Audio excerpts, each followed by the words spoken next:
Okay, we'll call the meeting to order. Welcome.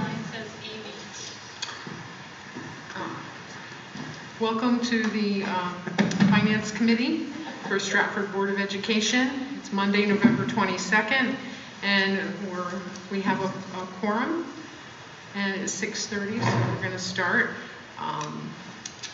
The first thing we're going to start with is an acceptance of the minutes. So moved, Madam Chair. Thank you so much, Bob, David, and Janice.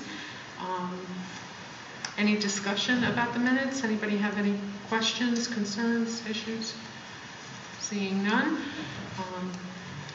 All in favor? Aye. Opposed? And no abstentions? Okay, moving right along. Budget transfers, there are none. Is that correct, Pam? That is correct. Okay, just making sure it's still correct. Okay, and then financial reports, so you're up. Okay. Have to pull your microphone forward though. Sure. Can everybody hear me okay? Not really. Come see, come sass, is it? I got it. Thank you. Okay, in your packets, you should have received the financial status report, which, as you'll recall, breaks down each of the areas of the budget by object, and I did make some notations to help guide you along. Primarily, you will recall that you approved a transfer last month for salaries, and that was based on our projected year-end balance due to unfilled positions and leaves. So we are currently projecting a balance for salaries of $462,392 as reflected on the report. Of course, that is kind of a moving target. We're still having some problems filling some positions. As a result, as I mentioned previously, our substitute account could need some of this funding to be moved later in the year. Currently with benefits, we are watching this account because obviously as new positions come on, it will have more of an impact, but we appear to be tracking on budget. Professional services, you will see a deficit in that account, primarily currently as a result of clinical costs. That account is used for servicing our special education students who are in district. Our property services, it is early in the fiscal year for utility projections, but from what I can see so far, we seem okay. But obviously, as we go through the winter months, we'll be watching those accounts very carefully. The 500 other purchase services accounts, as you'll recall, those accounts include our tuition, both regular education and special education. As we've shared with you previously, we have had a significant increase in the number of outplaced students as well as special ed students in district requiring services. Our projection as of October 31st is reflective of a deficit in those accounts of slightly over $1 million. I will tell you when you see the report next month, it will be significantly more. Again, this is an area that is constantly changing, and it could end up getting a little worse, and it could even end up getting a little better as the year progresses. So obviously, we'll make certain that we share that information with you each and every month. Our supplies and materials, we do have a spending freeze currently in place, and that's primarily the accounts that are discretionary that we are trying to slow the schools in spending right now. So we are doing everything possible to accommodate requests.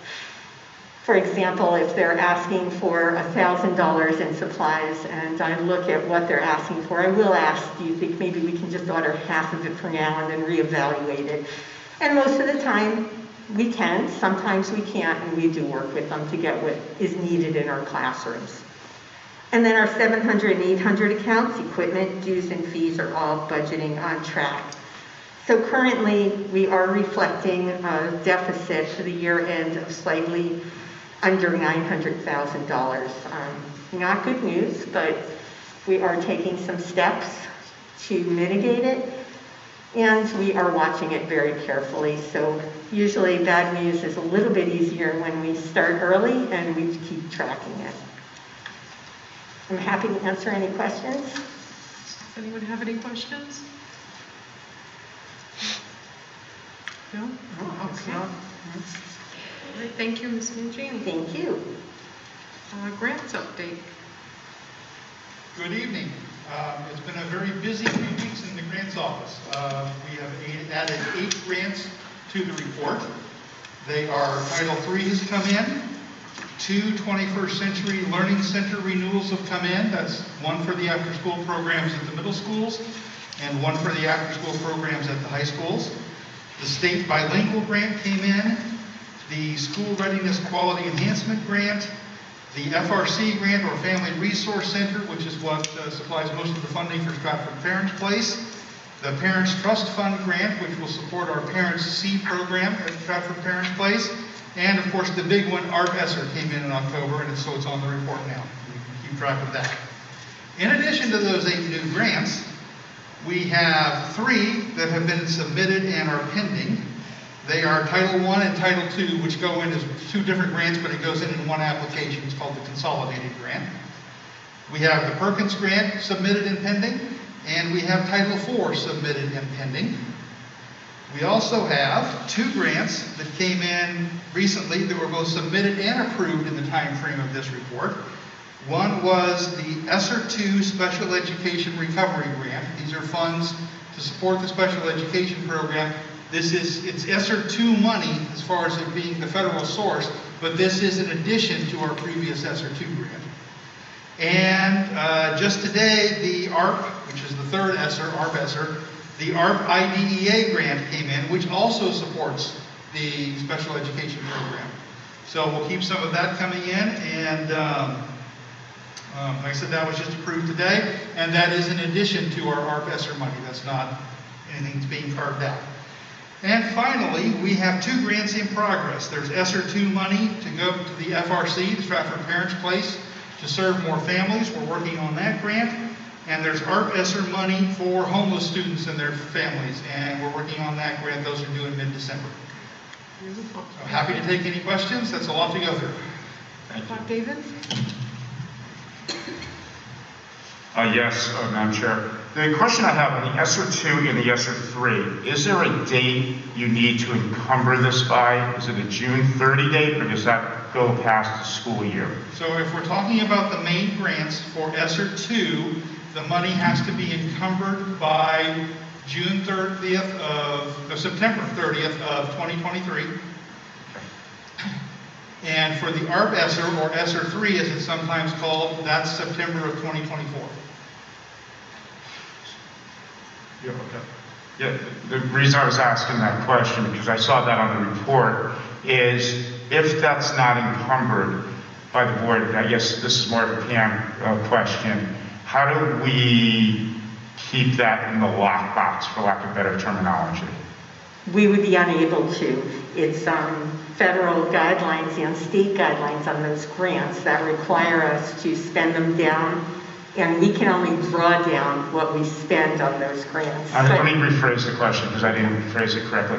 If we don't spend the money in this fiscal year, our town fiscal year, not 6/30, how does that work? Oh, that will just carry over. It can carry over. We have the 3-year period. Again, we would just draw down as much as we spend from the state. So we have until September of 2023, September of 2024 consecutive Fair. years. Thank you so much. Okay.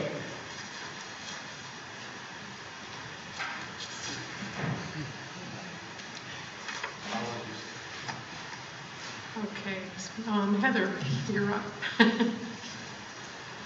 really not much for me to add. Oh, turn your mic on. Oh, there you I think I just need to speak louder. go. Or pull it closer. Good job. There's not much for me to add, just, you see the report that I gave you, and Pam already spoke to it, and at this point I can anticipate that next month it'll be a little bit worse, because as you know, this is for October, so I'm already aware of some additional placements and things that'll impact these costs. That we are working hard to make sure we are meeting the needs of all of our students with exceptionalities, and that each of those services are mandated by their IEPs, and we as a district are doing everything we can to make sure we are being fiscally responsible and meeting the needs of our students. Thank you. Any questions for Heather? I do. Yeah. Heather, the special ed funds, are they also used with gifted children? Are we doing that anymore? Are we identifying gifted? So our district does identify gifted, and there is a program in place that services those. We don't use our special education funds specifically for that. Okay, thank you. Ben?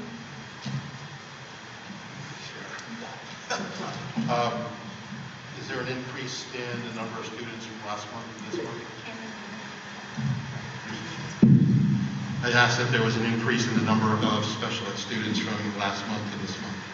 Not significant, but yes, 5 more. And were any of those outplaced? 2. And what was the increased cost as a result of the outplacements? Pam, do you have that? No, but aren't those, they're not reflected in October, they're November. So they will be on your next month's report, but I'm estimating probably about $180,000. That's, I'm going to be very clear on this. That's for the year, not for the month. Correct. Important distinction. 180 per child. 180 per child? No, total. Go ahead, Amy. Amy's on computer. I'm not sure if this has been asked, I think you know very well, but Heather, you presented in our 560 that we had 4 students return. Is this something that you see as a future trend, or is this just an anomaly of our situation? So every year, Amy, at least the years I've been here and the years before, there are students that return when it is appropriate and they are ready and there is, programming in place for a student. They can return to our district and be successful. The idea of an outplacement isn't to permanently keep a child outplaced. It's to provide them with strategies that they would need in order to come back and be successful within the public school environment. That's great. Thank you so much, Heather. Yep. Anybody else? Okay, thank you, Heather. Moving on to food service report. And if I may, before I get into food service, just comment that Heather and I work very closely together on all of this. We are looking at all of this basically on a daily basis.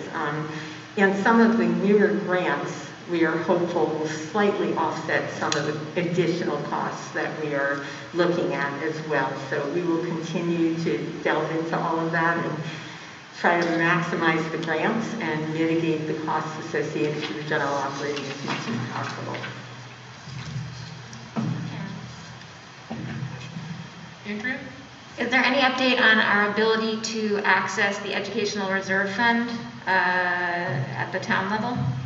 Actually, we are having conversations currently with the mayor's office, and we're cautiously optimistic that there might be some movement, but I will tell you at the very least, they truly understand what we're facing at the moment. Okay, food service, if no other questions. I hope this is the last month you're going to see this really terrible number as our ending fund balance, because in September we did make the large payment to Sodexo. And I will be meeting with both Karen Rosa and Alan Dean next month to review our first quarter of the school year, and things are going pretty well with food service. They are having a lot of sales, and they are doing a fabulous job dealing with the uncertainty of what's delivered each and every week and trying to adhere to their menus but adjust when they need to as well. So we are doing a pretty good job there. Any questions? Janice? Pam, when does the current contract end? I know there was an extension, allowed by the state. Can you hear me?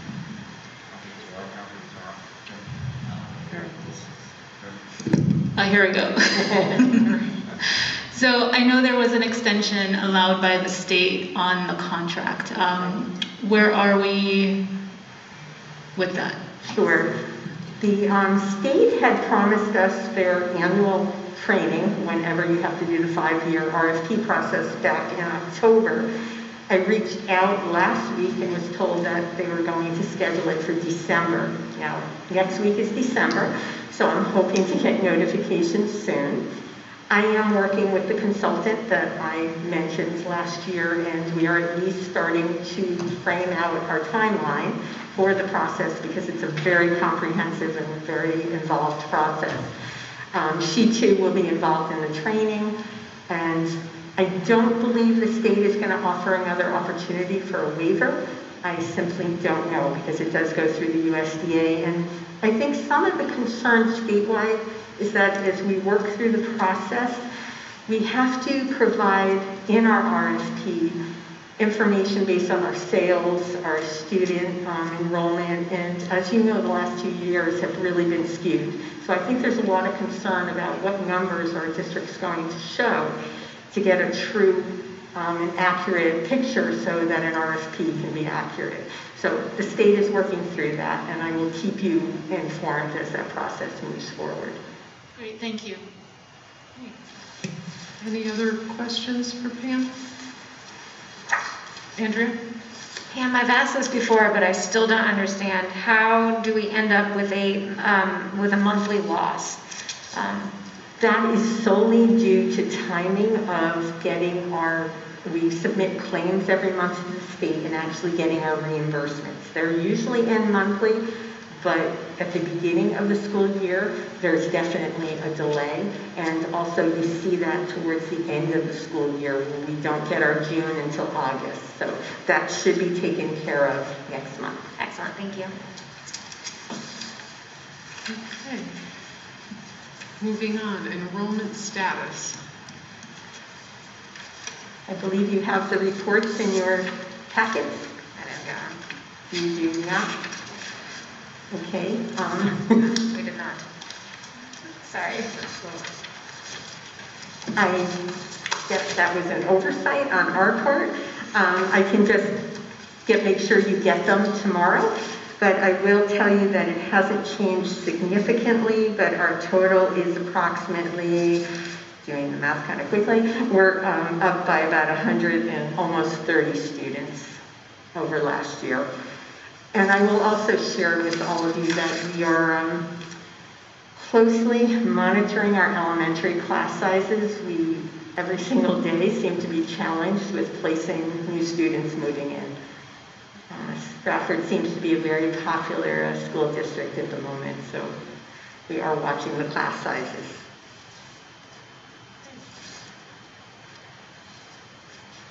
All right. Yes, Ben? Yeah. The difference between the enrollment numbers you were just using and the October 1 population that we submitted to the state? I honestly don't have October in front of me to compare. I will tell you that the November 1 total is 6,783 for in-district, with our total enrollment at 7,464. I'd like to make a suggestion that would be helpful for the next committee coming in, that the monthly enrollment numbers always show the October 1 population. Excellent idea. I will ask that to be added.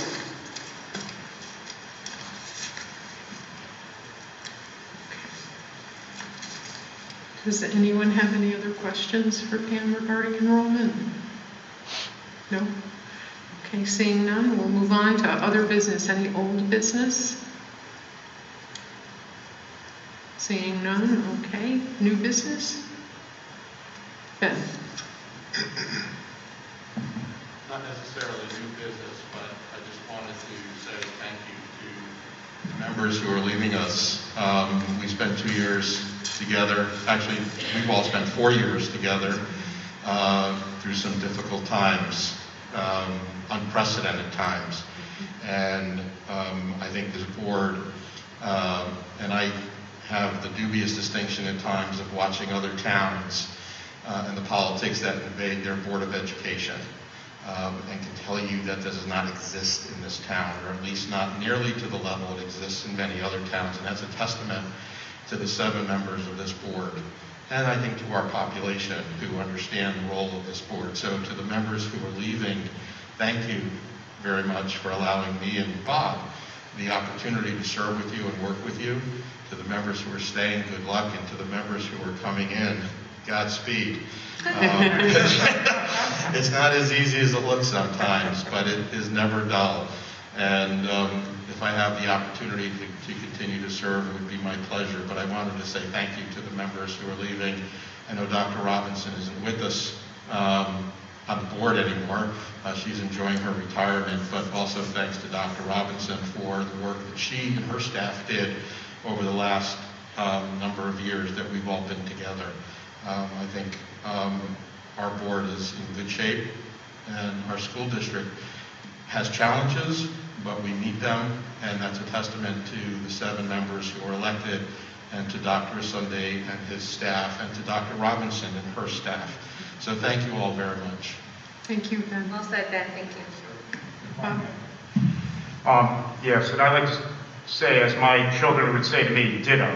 And what Ben just said. In the interest of time, I'd like to thank everybody for allowing me to serve on this finance committee for the past way too many years, and I am with Ben. So thank you very much. But Ben eloquently took the words out of my mouth. So thank you.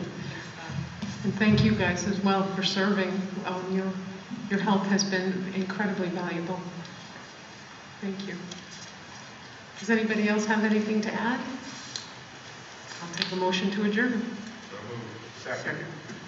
All in favor? Aye. Aye. Thank you very much, and thank you, Pam, Dr. Sunday, and Kevin, everybody, Heather.